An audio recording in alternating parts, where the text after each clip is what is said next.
You put out an EP a couple of months ago. It's called Tears Are Salty for a Reason. Yeah, man. Of Ojini. Who broke your heart? To be honest, the person isn't. Okay, well, let me just be serious. If I'm trying to be serious, I feel like it's a combination of many things that I have been going through, or that I had been going through before I dropped the project. So I felt like that was a good time for me to put all those thoughts together. So it wasn't just Breakfast. Breakfast was just a small part. Yeah. You understand? So I touched on a couple of other topics. So I was like, instead of holding this thing back inside, let me just make music. So other people who are going through this stuff can actually see something they can bump to and not feel so alone. You understand? Yeah. So that was what it was for me. That was what it was for me. Pastor, my dad told me, my son, see, I need you to chin up, be strong like concrete. If you too choke, close your eyes and count to 3. But make what I come up for your eye, and man you be. You worked with MI on the Judah EP. Yeah. What was that experience like? Bro, like, it was surreal. I spoke about it on the song that I'm featured on, The Tribe. I feel like a lot of people take it for granted when they eventually get to a certain point.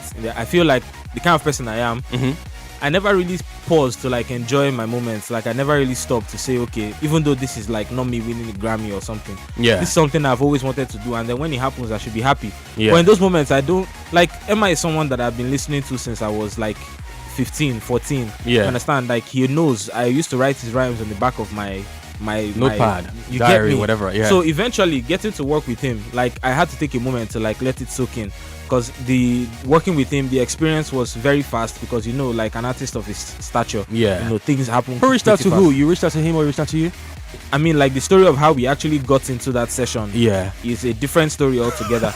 And I think that was because of the song that I made that I called him out on. That was Vendetta. Flow in her sleep, pipe dreams. I knew I would rip this shit since I was 19, and I got the keys. Not like DJ Khaled, more like Mike Dean. Stay hungry, but don't bite the finger. Okay. And even though that wasn't supposed to be malicious, but I think I spoke from the heart, and it struck a nerve. So he reached out to me, which is like weird. Like, it's so weird for someone at his level to do. But he could have easily said, who is this bitter young man that's just spitting rubbish? But he actually DM'd me and was like, bro, I get how you feel. Like, let's work. I hear you produce, I hear you mix, let's work. And I felt honored, because I was like, this is someone that I've looked up to forever. He didn't just cancel me because I said that he promised to do a song with me in 20 whatever, and it didn't work.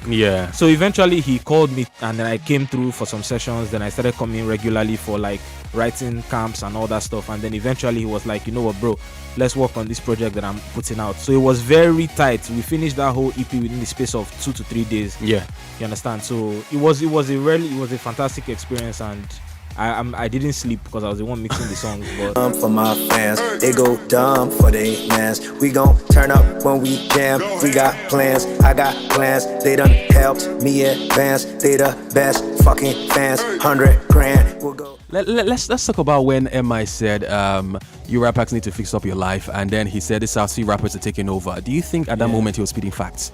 I feel like he was saying what needed to be said, because that's what actually brought about people like me making songs like Vendetta. Because if he didn't like pinch us, I don't think we would have reacted the way we did. In a very weird way, the way Kendrick Lamar's Control like had an effect on the culture.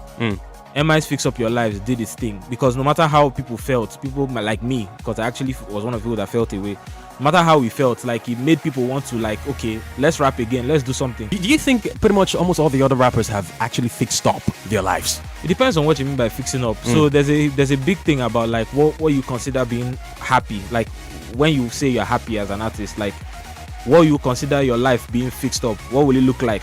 So it depends. People have different ideas of what their lives will look like when it's fixed up. For me, I feel like a lot of rappers are fixed up, because between then and now, we have people like Ladipo, Blaqbonez charting.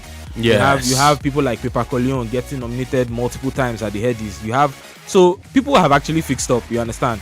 But like, I don't know, sometimes it just feels like some rap fans have unrealistic expectations of rappers too. So some people will still argue that even with all these W's, rappers never fix up. And I'm like, bruh. Picking pieces, that's some weak shit. You say you want me, can you keep me? I need me an independent 10, something like GG. Holla if you read me, I put you on my CC. And I'm living sweet, sweet, believe me. I know you want me, the question is, can you keep me? I need me. There's just always some form of braggadocio in your music, and it's reminiscent of what someone like Blaqbonez would do as well. And he has called himself the best rapper in Africa, and you call yourself the GOAT. Is he me? the best rapper in Africa, or is that you? Nah, he's not the best rapper in Africa, obviously. Obviously. What do you mean? Obviously, he's not the best rapper in Africa. What do you mean? I mean, like he can say that, but I would never say that. Like I would rather say I am. Like that's just the thing with rappers. Like it's a sport. But you said you're the GOAT, so can he say you're not the GOAT as well? Someone else has to say that, but if you ask me any day, wake me up from sleep, I'm the GOAT. You get me?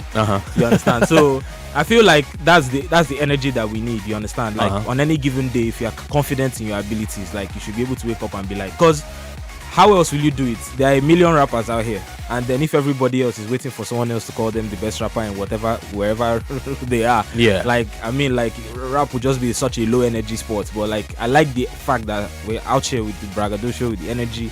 Understand? That's all we need. Ladipo just give us big energy, and I feel love like it. You understand? Like that's what we need. You understand? When you turn here, you see one rapper with big energy. You turn here, you see one rapper with big energy, so that they know things are happening. You get me? She said, proof to me your body balance.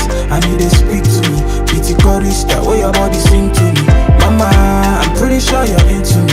The boy balance. Do you think if music could go back to the way it was before, for pure sales, do you think a lot of people would sell so much records with pure sales, with CDs? Do you think you would sell with CDs and not with on the streaming platforms? Nah, I go to suffer if we do CDs. Like, to be honest, because I feel like everything human beings create, there's always upsides and downsides. So streaming kind of course we know that there's greed behind it. The major companies that handle it, the way they pay out artists and all that stuff, like it's not very like wholesome to like people like us that are like not that big.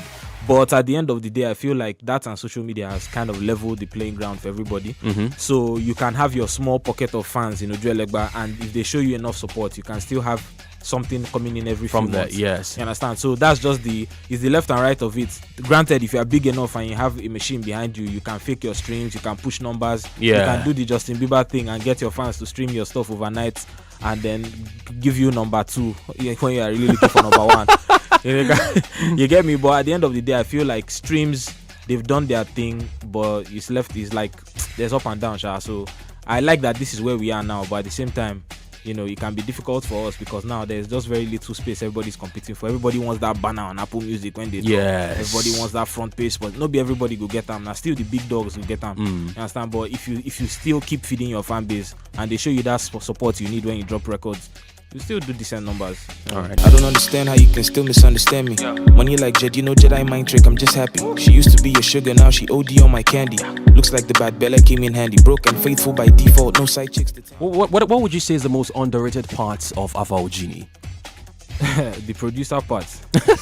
So you feel you don't get as much flowers as you deserve by being a producer? No, okay, well, it's not like I don't really push it that much, because at some point I had to tell myself, okay, what do I focus on? Because jack of all trades, yes, but like I need people to focus on something. I can do a lot of things, but that doesn't mean anything to anybody. You understand? So I decided, okay, you know what? I'm going to mix up until I get to a place where I can make this a full-time job. So I got to a place where I could actually resign from my 9 to 5 and then mix for people. Wow. That's what I do full-time now. Yeah.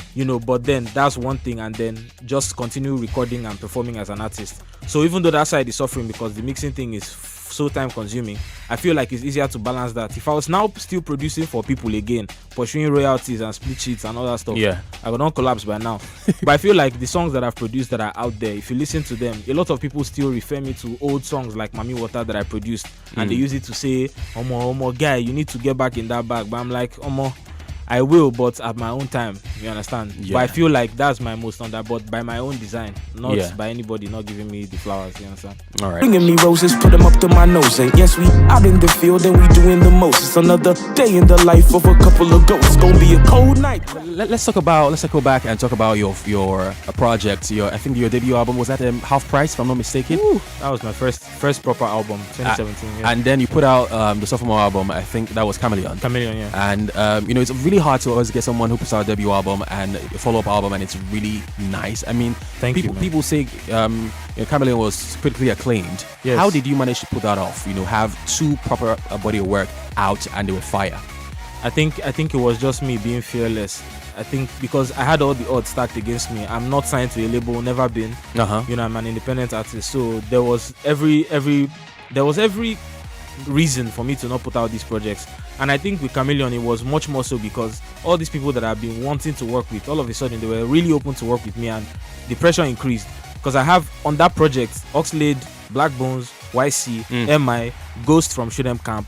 Who again is on that project? Like, that project is full. Good Girl Lele, Bella Alubo. Like, so when I finished making the project, I remember playing it for Bizzle, and then he was like, bro, you don't even know what you're sitting on.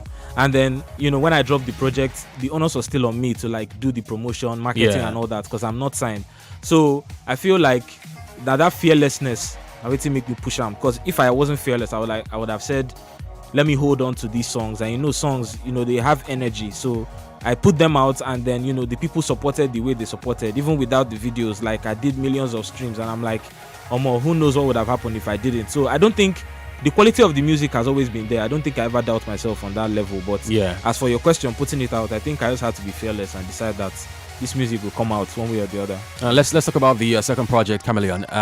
Does that denote the kind of personality that you have? Are you always the type to blend in, or you want to stand out? Yeah, so I mean, like, you can stand out by blending in. I say that because someone like me wouldn't have survived in this industry if I didn't have the total skill set that I have. All right. So when I speak about Chameleon, I don't necessarily mean blending in, like trying to be other people. I mean, like, any situation you find yourself, can you actually like thrive or adapt? Because life will throw you curveballs. When I was in the middle of making that project, all my friends were getting signed, things were happening for people. Yeah. And then I was realizing that the kind of music they were making was being more tailored to like have commercial success. So I was thinking to myself, like, if I really wanted to make music with these people, I needed to like adapt to what they were doing now. So if I couldn't make a song like Bag X2 with Blaqbonez, then come back and do a song like Tongue Song with Bella Alubo on the same project, I don't think the project would have had the kind of success he had. That mixture is kind of what made both rap fans, hardcore rap fans, and fans of regular commercial music like it. So I mean, that's the Chameleon aspect of it, being able to switch styles when called upon.